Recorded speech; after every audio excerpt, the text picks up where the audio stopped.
India में China कर रहा है ऐसा काम जो इंडिया ने एक्सेप्ट ही नहीं किया कि इलीगल है। India hasn't accepted it as illegal occupation. अब आप सोच रहे होंगे कि वो कौन सा काम है, तो ये जानते हैं इस काम के बारे में थोड़ा डिटेल में। Stay tuned with me, I am Sahil Vyas, you are welcome to the Sahil Vyas show.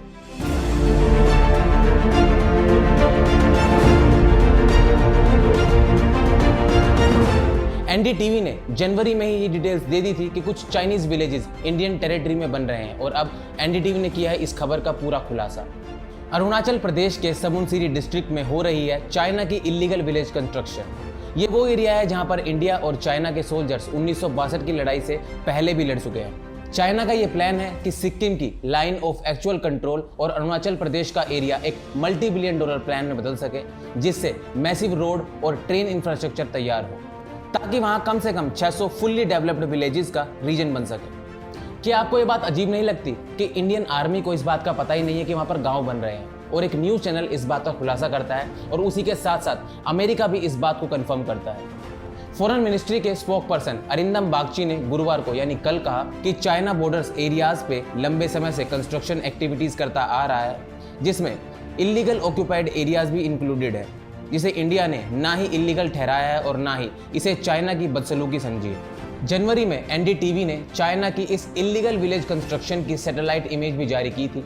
इस कंस्ट्रक्शन में 4.5 किलोमीटर के इंडियन एरिया में 100 से ज्यादा गांव बन चुके हैं, जो कि 2005 के इंडिया और चाइना के बायलैटरल एग्रीमेंट के आर्टिकल 7 को वायलेट करता है। In reaching a boundary settlement, the two sides shall safeguard due interest of their settled populations in the border areas.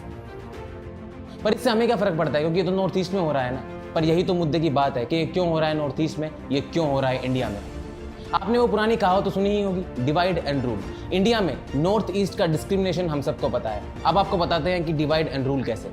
अगर बॉर्डर पर चाइना काम कर रहा है, वहाँ मिलिट्री आउटपोस्ट बना रहा है, वहाँ डेवलपमेंट कर रहा है, तो उस जगह पर और वहाँ रहने वाले लोगों पर चाइना अपना अधिकार जता सकता है, और वहाँ रहने वाले लोग भी चाइना का ही साथ देंगे, क्योंकि अगर नहीं देंगे तो वहाँ से खदेड़ दिए जाएंगे। और वहाँ जो काम हो रहा है ना, उसे बोलते हैं डेवलपमेंट, और वो डेवलपमेंट कर रहा है चाइना।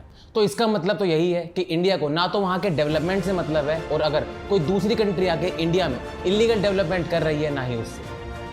इस वीडियो का कंक्लूजन ये है कि इंडियन मीडिया जो हमेशा पाकिस्तान पाकिस्तान चिल्लाती रहती है, उन्हें ये पता होना चाहिए और पूरे देश को भी बताना चाहिए कि इंडिया का असली दुश्मन पाकिस्तान नहीं, चाइना है, जो बॉर्डर्स के जरिए हमेशा भारत में घुसने की कोशिश करता रहता है। तो आखिर में बस यही कहना चाहूँगा कि भारत की मिट्टी का वो हर एक हिस्सा जिसे चाइना कब्जा रहा है, एक दिन ऐसा आएगा जब चाइना पूरे भारत पर कब्जा कर लेगा। तो ऐसी खबर आपके पास मेन स्ट्रीम मीडिया पहुंचाए या ना पहुंचाए, लेकिन 3D मीडिया जरूर पहुंचाएगा। और आप भी इस वीडियो को जितना हो सके उतना शेयर करें, जितना हो सके उतना फैलाएं, ताकि ये बात सरकार के कानों में पहुंच सके। और इसी के साथ मैं आपसे इजाजत चाहूंगा। मैं हूं साहिल व्यास, धन्यवाद।